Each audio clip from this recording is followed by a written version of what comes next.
Salutare tuturor! Bine v-am regăsit într-un nou episod în care vom conversa despre un subiect care nouă ne place foarte mult, și anume cum ne descurcăm sau cum ne gestionăm finanțele.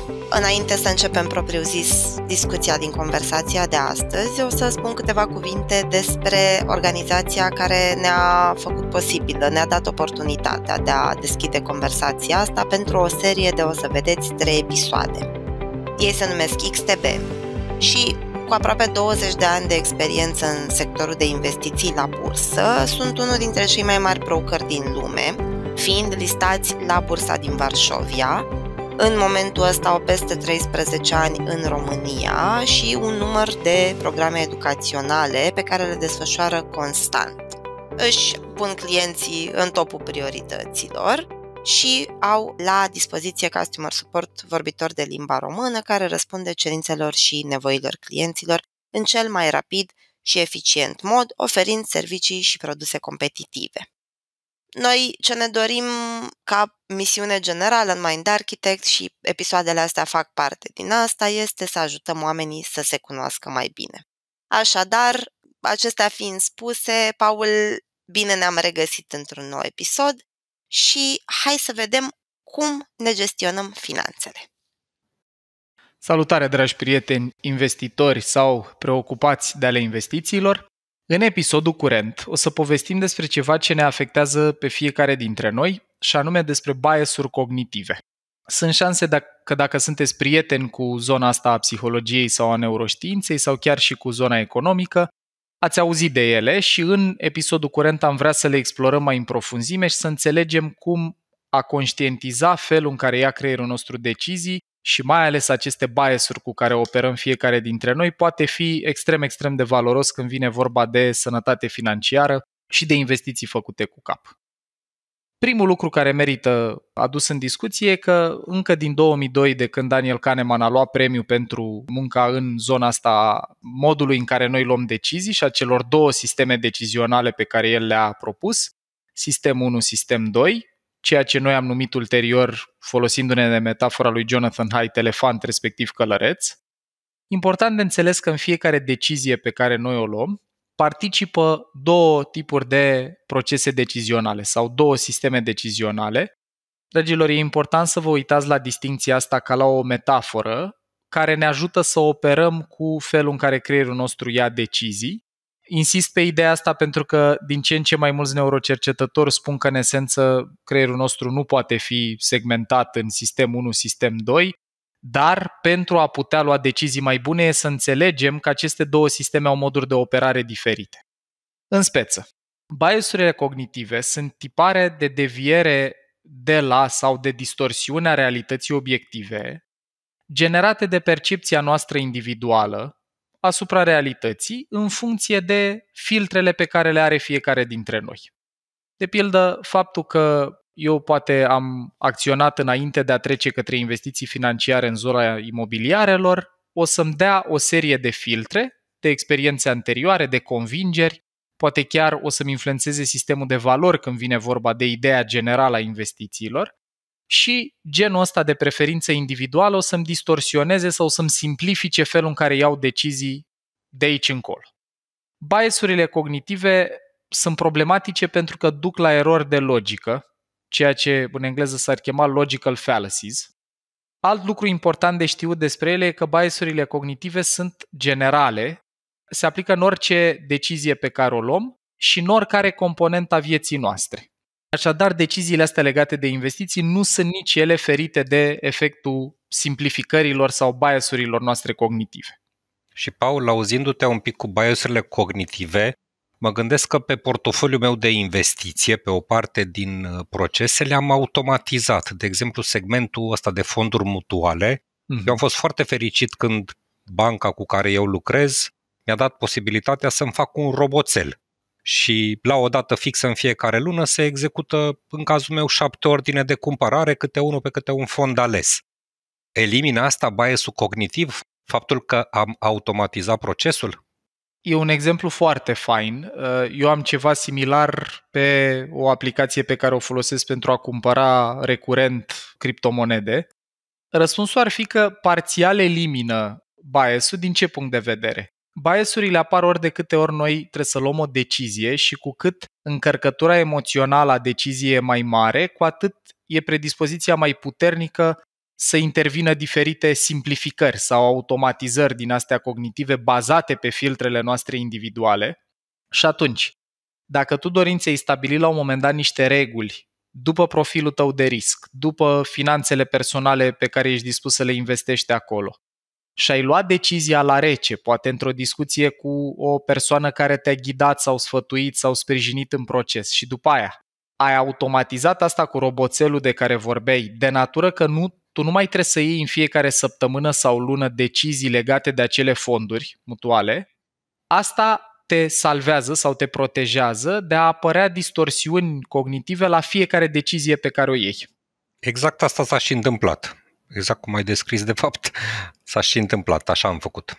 O altă perspectivă interesantă e dollar cost averaging-ul, să cumperi când e sus, respectiv când e jos, o acțiune sau o criptomonedă sau ceva în care tu vrei să investești și dacă cumperi automat, creezi roboțelul, creezi automatizarea, pui în operă cumpărarea asta automată, pe medie sunt șanse că o să ieși mai bine decât dacă încerci să time the market, să intuiești tu în toată complexitatea din piața financiară când e bine să cumperi și când e bine să vinzi.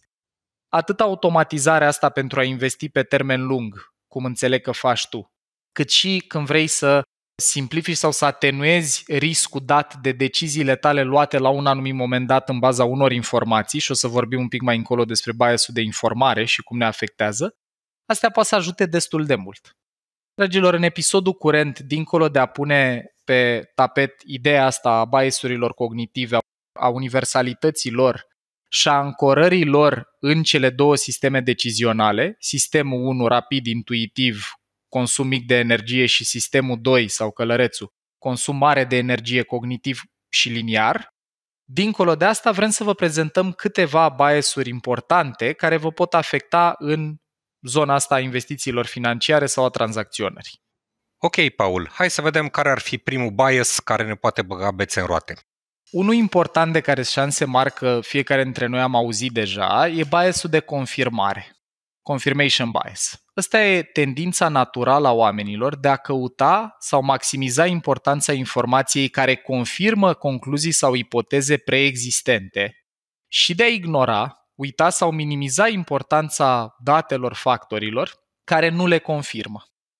Practic, mintea noastră, odată ce devine familiară cu ceva sau odată ce se atașează de o anumită idee, are înclinația să caute, când ne uităm în realitate, să strângem date care confirmă ipoteza, ce ne e deja familiar, și să ignore sau să minimizeze importanța unor lucruri pe care nu le credem, care sunt opuse credințelor noastre. Dacă vă gândiți la modelul SCARF al butoanelor emoționale universale cu care noi operăm, ăsta e foarte mult despre butonul de familiaritate, relatedness-ul. Biasul de confirmare caută cumva să ne țină într-un teritoriu mental sigur și cunoscut și să minimizăm importanța argumentelor diferite de credințele noastre curente. Și vă pot da un exemplu foarte simplu aici din practică personală. Dacă avem o afinitate față de un anumit partid politic și o lipsă de simpatie pentru altul, o să dau mai întâi un exemplu din zona asta și după aia mergem și în investiții, eu m-am observat și pe mine. Când văd articole pe Facebook care susțin o formațiune în care eu cred deja, am înclinația să le dau mai departe, să le share-uiesc fără să intru în profunzime, să văd care sursele, omul ăla chiar asta a zis și așa mai departe. Respectiv, când apar articole sau perspective care contestă ceva în care eu cred, am înclinația să nu le dau mare importanță, să zic că s-a întâmplat odată, oamenii ăștia nu sunt așa de fapt, deci chit că le cunoști, de ce dau exemplul ăsta, tot te pot afecta și a cunoaște biasurile poate să le minimizeze din puterea asupra noastră, să fiu conștient că mintea noastră are înclinația asta să colecteze și să selecteze informație care confirmă ipoteze sau convingeri preexistente și le dă la o parte pe alea diferite de credințele noastre. În investiții, biasul de confirmare e un motiv important pentru greșeli, e o cauză importantă a greșelilor, întrucât te poate determina să culegi doar date care îți confirmă o credință sau o dorință și te poate face prea încrezător într-o decizie care se va dovedi nu foarte benefică. Credința te poate predispune și să mergi pe ideea că nu se poate să se întâmple ceva rău în zona asta. De exemplu, nu știu, eu sunt atașat de o anumită acțiune, cumpăr acțiuni la Tesla, văd că apar știri negative legate de, nu știu, capacitatea lor de a produce, de calitatea bateriilor, lucruri de felul ăsta. Știrile respective le ignor, spun nu, ăștia sunt oameni rău intenționați, compania asta de fapt e excepțională, continui să cumpăr când cineva care nu era atașat emoțional de brand sau de organizația asta a putut să le trateze cu mai multă obiectivitate, să spună, am văzut și argumente pro, că dețin nu știu cât la sută din piața de auto mondial, că au avans tehnologic, că și investesc toate bugetele în R&D, nu în marketing, plusuri, dar sunt și minusuri, că Musk e impredictibil, că, nu știu, nu fac față cu producția. Biasul de confirmare, practic, e riscul ăsta să pui prea mult preț pe anumite argumente care sunt în linie cu ce-ți dorești să crezi sau cu lucruri de care ești deja atașat, respectiv să minimizezi informație relevantă care atentează la ce ți-e familiar sau lucrurile de care ești atașat. Sună ca o piedică importantă în decizii, Paul. Ce soluție avem să putem să minimizăm efectul lui? Păi, cumva, primul pas în a-l minimiza e să devenim conștienți că toți operăm cu acest confirmation bias sau bias de confirmare și e util să ne luăm timp să analizăm atent și plusurile și minusurile a ceea ce evaluăm pentru o concluzie cât mai obiectivă. Asta nu înseamnă că nu vom mai fi afectați. Înseamnă doar că dacă eu văd un articol care spune ce grozav e să cumpere acțiuni la firma X sau îmi spune un prieten, și mai important, îmi spune cineva în care am încredere, care are bune rezultate, de exemplu în investiții. Băi, eu am cumpărat la fondul cutare, îmi zice Dorin, eu am cumpărat la BVB, am investit în, nu știu, bănci și... Unde mai investeai tu, Dorin? În energetice, în bănci, da. Și perfect. Eu și cu Paul avem astfel de discuții. În lumea reală, deci e ceva ce pe noi chiar ne pasionează. Și în momentul în care Dorin, în care eu am încredere, îmi spune asta, biasul de confirmare mă poate predispune să zic, păi știam, eram perfect convins. Și eu credeam că băncile sunt un domeniu de viitor sau companiile energetice, aici e viitorul. Și deși erau articole care spuneau, crește prețul la energie, uite, tensiunile Rusia-Ucraina riscă să afecteze asta, le dau la o parte, le ignor. Deci, Luci, o soluție bună e să devenim conștienți că ăsta e un bias care ne influențează foarte tare și nu doar în investiții și să încercăm să analizăm la rece. Un exercițiu mental poate fi, de exemplu, dacă vezi doar plusuri, să-ți dai o jumătate de oră să vezi dacă nu cumva există și minusuri și o jumătate de oră doar la asta te gândești. Iar dacă vezi doar minusuri, ca în exemplu cu partidul, dacă am un partid pe care nu pot să-l suport, să-mi iau o jumătate de oră să văd dacă există totuși și plusuri la ce fac oamenii ăștia. Este practic despre conștient a alege să pui mai multă atenție în zona care nu ți-e familiară sau de care nu ești atașat emoțional. Am înțeles. Uite, propun să trecem la cel de-al doilea bias pe care îl avem noi pe listă în episodul de astăzi, căci mi se pare că se leagă foarte frumos de ideea pe care ai spus-o tu, legat de a te informa tot timpul, ca să te asiguri că te aperi de biasul de confirmare. Și cel de-al doilea e biasul de informare. Yeah. Care e definit ca fiind incapacitatea de a prioritiza informația care vine spre tine sau pe care o accesezi. Cauți în permanență, practic, informație și o prioritizezi pe toată ca având valoare egală și de maximă importanță, iar în felul ăsta risci să nu mai vezi pădurea de copaci, cum e expresia, pierzi imaginea de ansamblu și începi să te rătăcești în detalii. Și atunci, Paul, în contextul în care de cele mai multe ori fluctuațiile zilnice ale pieței conțin informații care nu sunt neapărat importante atunci când timeline-ul tău de investiție pe termen lung, dacă obiectivul e să faci investiții pe mai mulți ani, da. Cum poți să combați sau cum arată biasul ăsta de informare în practică? Păi, uite, eu la asta pot să răspund la persoana întâi, într-un fel. În perioada de izolare, când a început pandemia, când a apărut la noi perioada de carantină, eu am rămas fără o grămadă de surse de incitație. Și eu sunt o persoană care are nevoie de mult excitement, de multă incitație. Sunt o persoană dopaminergică și pentru că am preocuparea asta de mai mulți ani de cum pot să mă asigur că în viitor o să am bani să trăiesc viața pe care mi-o doresc, de sănătate financiară și așa mai departe, au început să-mi investesc energia mentală, luând-o din spațiul cursurilor, trainingurilor, am început să o investesc în a urmări piețe financiare, a mă informa legate de portofoliile a diferiți oameni pe care eu îi respect sau apreciez, să încep să cercetez acțiuni și așa mai departe. Și acolo, deși mie mi-e destul de clar care e politica mea din punct de vedere investițional sau sunt deciziile care se potrivesc personalității, stilului meu de viață, obiectivelor mele, ce vorbeam noi la cunoaștere de sine în episodul anterior împreună cu partenerii de la XTB, în situația respectivă, pentru că mă uitam pe Bloomberg de dimineața până seara, mi-aduc aminte că și când am reînceput cursurile, în pauza de masă între 1 și 3, eram conectat la Bloomberg și mă uitam la ce se mai întâmplă în piețe, urcă, scade și așa mai departe.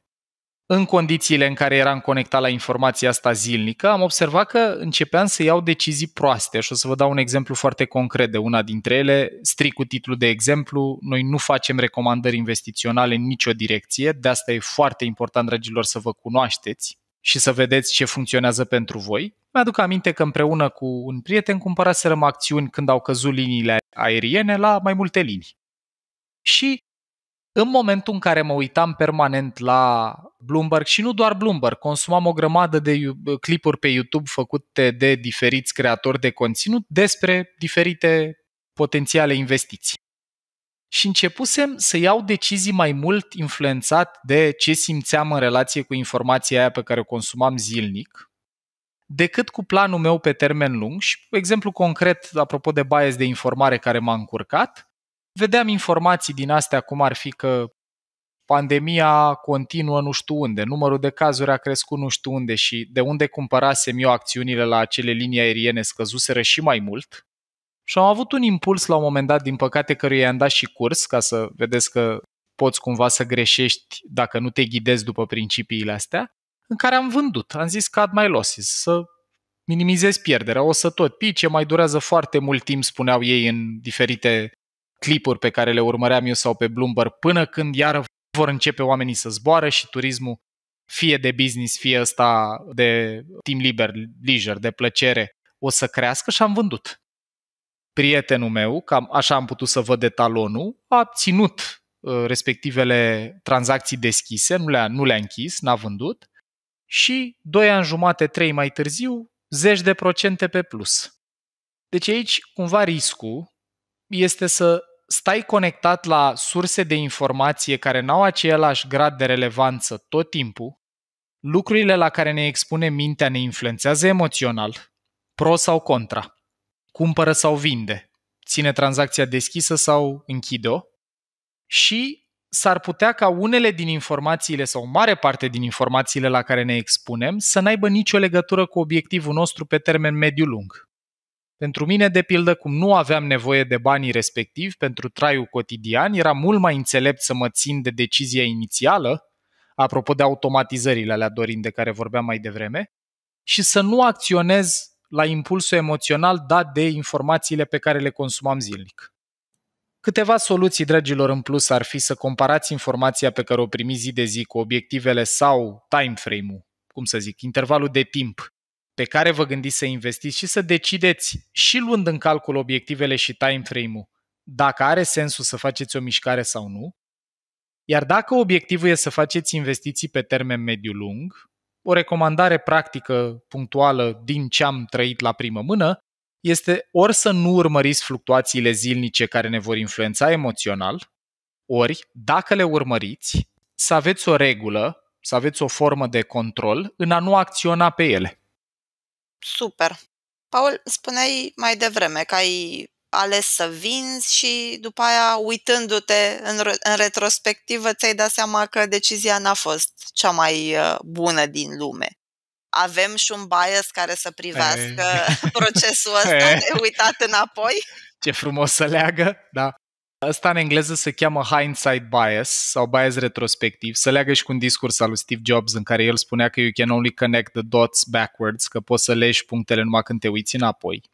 Da, biasul retrospectiv se referă la înclinația noastră de a presupune sau de a face raționalizări, argumentații mentale sau explicații mentale care să ne ajute să explicăm greșelile trecute drept impredictibile și reușitele din trecut drept meritul nostru că am putut să le prevedem.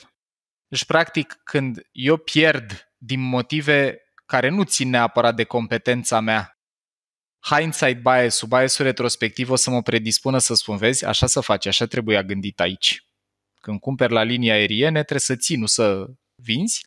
Iar când nu-mi iese ceva, deși acolo aș avea înclinația să pot să învăț, să văd, băi, ok, ce s-a întâmplat am avut eu un raționament greșit aici sau cum anume am eșuat în tranzacția asta, când nu ne iese, hindsight bias-ul ne predispune să ne uităm la lucrurile care nu ies drept impredictibile și de neanticipat. Practic, e periculos să operezi fără să știi de el și să încerci să-l conștientizezi, pentru că bias-ul ăsta te împiedică să fii obiectiv în evaluarea deciziilor trecute. Mai ales când au fost greșeli, iar asta ne predispune la a nu învăța din ele. Deci când te-am auzit, mi-am adus aminte de... Uite, cred că pot să-i spun și cu numele, că pe la începutul anilor 2000 era o bancă, se numea Banca Carpatica. Între timp a și dispărut, dar eu am cumpărat niște titluri acolo, acestea s-au depreciat rapid, m-am panicat și am vândut în pierdere. Ideea e că mulți ani și multă vreme după, eu nu am mai luat titluri în sectorul bancar, exact cum ziceai, îl consideram impredictibil. Și au trecut niște ani până să cumpăr iar titluri bancare. Și cred că am exemplu și invers, că la un moment dat, cum povesteam la începutul episodului, investeam în sectorul energetic pe bursă, am cumpărat acțiuni la una din companiile românești și mă felicit pentru această decizie, dar entuziasmul m-a dus în tiparul ăsta de gândire, sectorul energetic n-are cum să greșească. Și am mai investit în niște titluri și am pierdut, m-am lăcomit. Foarte bun, Dorin, exemplu. Mulțumesc și pentru deschiderea de a împărtăși din efectiv ce ai trăit tu. La capitolul ăsta, dragilor, vedeți că e un fir roșu cumva, și anume că bias-urile apar, cum am descris noi încă din introducere, în momentul în care nu mai avem analiza asta complexă și energofagă, care e cu precădere condusă la nivelul creierului de cortexul prefrontal, mai precis de cortexul prefrontal lateral-dorsal, și mergem pe gut feeling, pe intuiție, care e mult mai rapidă decât procesul analitic rațional, dar care e puternic influențat, biasat, ăsta e, nu știu dacă avem cuvântul în română, dar despre asta e vorba, de simplificări.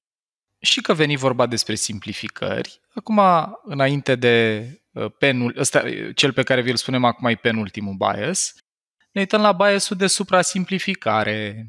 Ăsta constă în tendința minții noastre, din rațiunea explicată mai devreme, de a reduce consumul de energie, să suprasimplifice subiecte complexe, din nevoia de a avea claritate și certitudine, respectiv cu legătură la butoanele emoționale sensibile, butonul C, certainty-ul din modelul SCARF, apăsa pozitiv. Creierul nostru, dragilor, iubește certitudinea. Incertitudinea e un stresor universal, ne spune profesorul Robert Sapolsky de la Stanford. Acum, de ce e asta problematic? Biasul de suprasimplificare poate veni la pachet cu pericole când vine vorba de investiții, pentru că unele concepte sunt atât de complexe și cu atât de multe variabile, încât nu pot fi simplificate valoros până la punctul în care să nu mai prezinte incertitudine. Și, dragilor, când vine vorba de piețe financiare, incertitudinea e o constantă, nu o variabilă. Ați văzut poate și în filme, poate ați văzut și în discuții cu oameni care sunt de meserie, e ideea asta că nimeni nu se pricepe să anticipeze piața, nobody can time the market. Și atunci noi ce putem să facem este să ne dăm seama care e profilul nostru, apropo iară de episodul 1, și în funcție de profilul nostru să luăm cele mai potrivite decizii aliniate cu profilul nostru de risc, cu obiectivele personale, cu personalitatea noastră și așa mai departe. Biasul de suprasimplificare înseamnă, de pildă, să zic, de energie va fi mereu nevoie, deci eu investesc în companii energetice. Fără discernământ, fără să mă uit la ele, fără să văd ce fel de energie, investesc în energie hidro sau solară sau eoliană sau de altfel. Lucru care într-un fel s-a cam întâmplat, dacă vă aduceți aminte, dot-com bubble-ul din anii 2000, când practic a apărut suprasimplificarea asta că orice companie de tehnologie face bani, probabil că acolo a apărut și niște confirmation bias de confirmare în care oamenii care au investit într-o firmă de tehnologie și-au făcut bani, a apărut înclinația asta a sistemului 1 să suprasimplifice și să confirme. Vezi, ai investit în Microsoft, ai făcut bani, investește și în companiile astea de tehnologie, că n-ai cum să nu faci. Deci confirmare plus simplificare și dot-com bubble-ul a fost catastrofic pentru o grămadă de oameni. Dacă ne uităm la piață în perioada respectivă, a fost o cădere similară cu cea din 2008-2009. Retrospectiv, deci, n-a fost o idee prea bună. Și dacă nu ne lăsăm pradă biasului retrospectiv, ne dăm seama și ce greșeli am făcut acolo.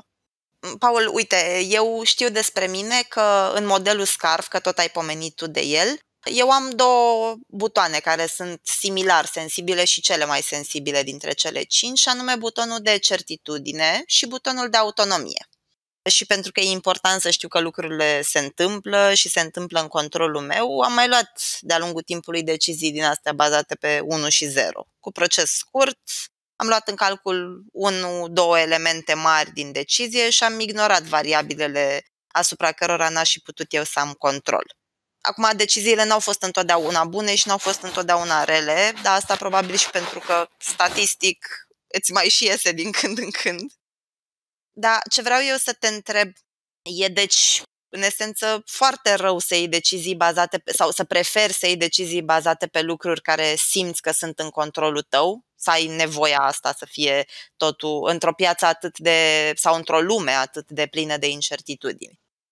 Și legat de dacă e rău să luăm decizii pe lucruri care simțim că sunt în controlul nostru sau să ne bazăm mult pe lucrurile din controlul nostru în a lua decizii, nu pot să spun că e rău neapărat, pentru că e inclinația noastră biologică să căutăm să avem control și claritate, și certitudine și autonomie, deși libertate de a alege și claritate. Acum, în linie cu biasul ăsta de suprasimplificare, important e să vedem dacă pe lângă lucrurile alea de care noi suntem foarte siguri, exemplu, cum că lumea va avea nevoie mereu de energie, este o constantă, să spunem, dacă mai există și alte elemente care pot influența evoluția acțiunii sau vehiculului investițional pe care eu aleg să pariez, care nu sunt așa simple.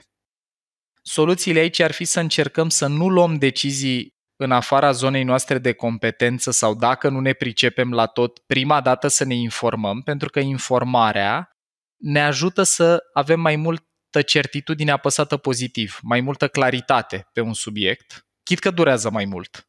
Și acolo impulsul va fi să rezistăm tentației esteia de fear of missing out, de care am vorbit noi în episodul 1, dacă mi-amintesc bine, sentimentul ăsta că risc să pierd un tren bun pentru că mă mișc prea greu. Da, doar că ce ne arată o serie dintre biasurile astea e că simplificarea sau cogniția ultra-rapidă, că biasurile la urma urmei asta sunt niște simplificări sau distorsiuni cognitive menite să accelereze lucruri, pot face mult mai mult rău decât bine. Și mai e important să știm că biasurile astea sunt hardwired, sunt precablate cumva în noi, deci poți să cazi ușor în capcană și dacă le știi. Și atunci fie că automatizăm decizii, exemplul lui Dorin, fie că ne construim obiceiul ca înainte de orice pas investițional să ne informăm suficient cât să fim confortabili cu deciziile noastre. Astea ar fi așa două idei care poate să ajute în a contracara biasurile descrise mai sus. Super! Și apropo de fear of missing out, de teama asta că o să pierd trenul câștigător, ce se întâmplă atunci când luăm decizii bazate pe dacă prietenului i-a mers bine, hai să fac și eu ca el? Deci, într-o țară atât de populată de capra vecinului cum e a noastră, ăsta e un bias numit bias de abținere sau biasul deciziei de grup, foarte prezent și important, pentru că noi avem o inclinație puternică să fim influențați de oamenii de lângă noi. Și atunci, aici ce se întâmplă e că, pe de o parte, de grupul te poate determina să manifesti mai puțină reținere în deciziile pe care le iei. Noi avem un mind snack în mindarchitect.ro despre experimentele pe conformitate și vedem acolo că în momentul când oamenii sunt puși în fața unei decizii și văd că toți cei din jurul lor au o decizie comună, mai ales dacă e o decizie diferită de a lor, au tendința să se conformeze și să ia și ei aceeași decizie, chiar dacă nu înțeleg de ce e bine așa sau dacă nu sunt de acord cu ea.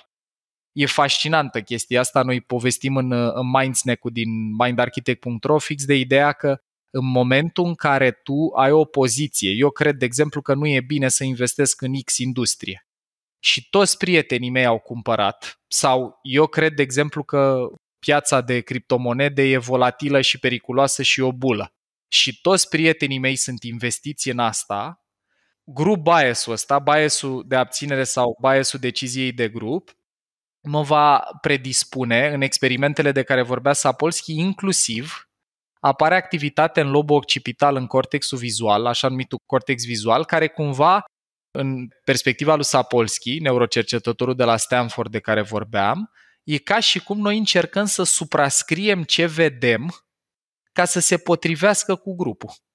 Asta mi s-a părut cel mai fascinant lucru în experimente, că impulsul minții noastre de a intra în rând cu restul lumii, și când spunem restul lumii ne referim la oamenii importanți pentru noi, prieteni apropiați sau majoritate, că așa asta, ca în Atomic Habits. James Clear spunea că deciziile noastre sunt puternic influențate de cei apropiați, de cei mulți sau de cei puternici.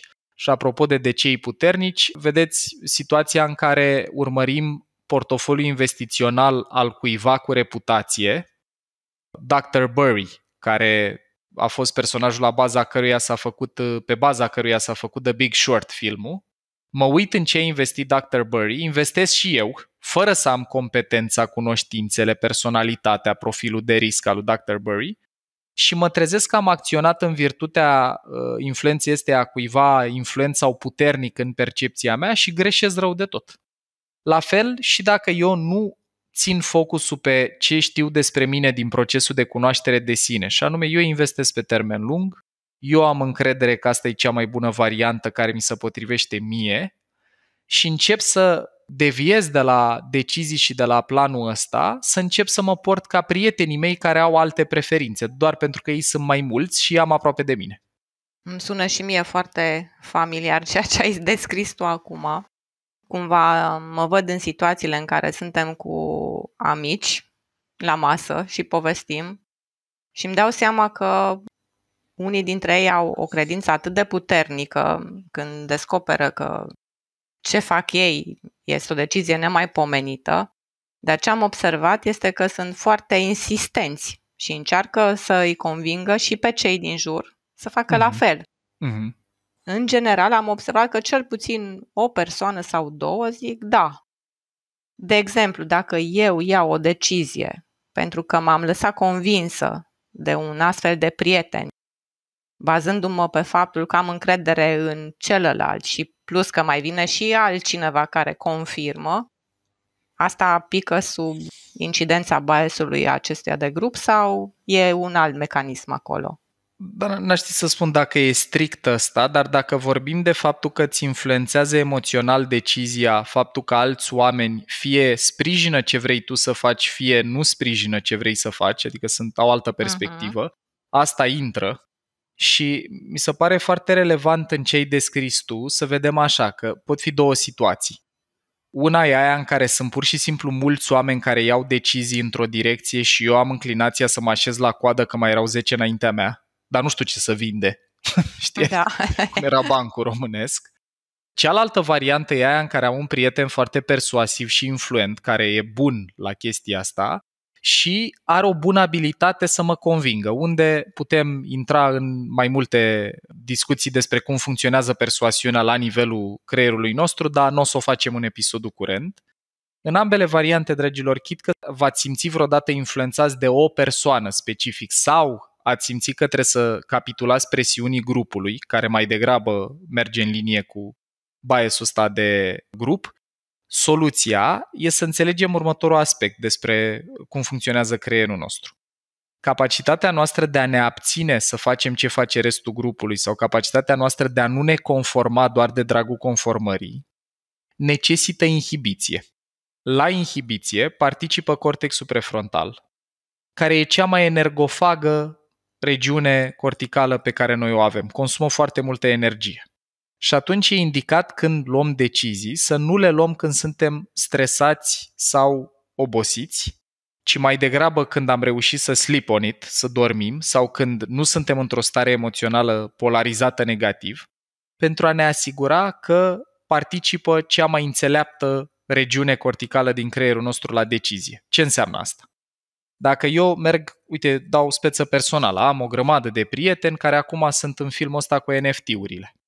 Citesc despre asta, cumpără, îmi trimit și mie resurse și așa mai departe. Vă mărturisesc că emoțional trăiesc o doză de agitație sau stres că eu nu am timp să mă informez legat de lucrurile astea, dar știind că sunt puternic influențat de oamenii din jurul meu, ca oricare dintre noi, nu intru în a cumpăra NFT-uri până când nu fac eu due diligence-ul, până când nu fac eu cercetarea sau căutările, tocmai pentru că, deși deciziile s-ar putea să fie bune, e posibil să aibă dreptate și să fie ceva de viitor, eu trebuie să văd dacă e ceva de viitor pentru mine, cu personalitatea mea, cu profilul meu de risc, cu resursele mele financiare.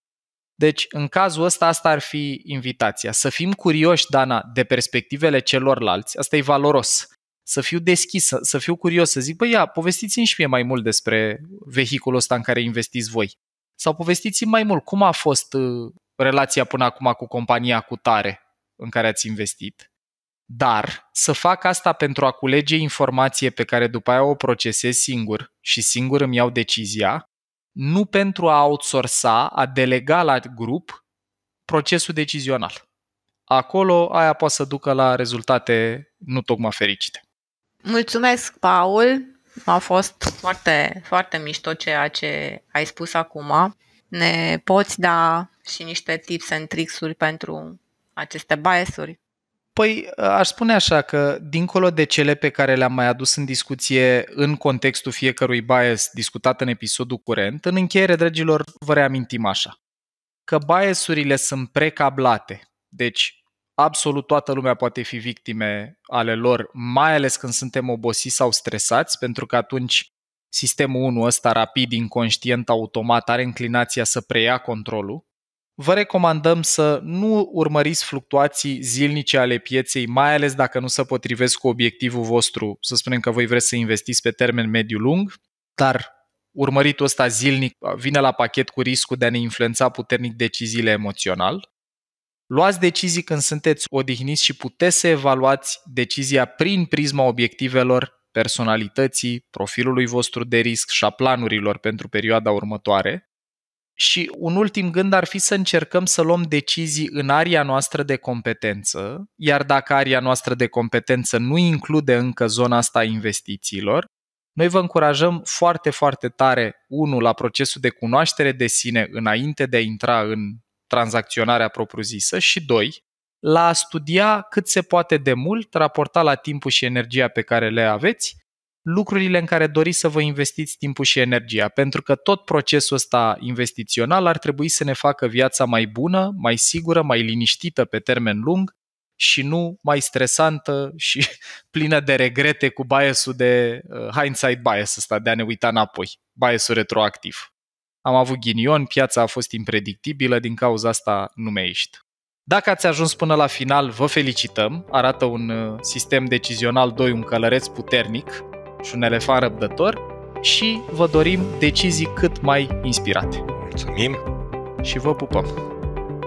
Partenerul și sponsorul acestui episod, XTB, te poate susține în călătoria de a începe să investești banii și în călătoria de a-i gestiona mai bine și pune la dispoziție sute de materiale scrise și video care pot fi accesate cu ușurință. În același timp, echipa din România stă la dispoziția clienților săi pentru orice neclarități. Și cum spuneam și la începutul acestui episod, XTB a dezvoltat o serie de programe educaționale, așa că în descrierea acestui episod o să găsești un link care duce către una dintre ele. Acesta ar putea fi un bun început pentru a începe să investești.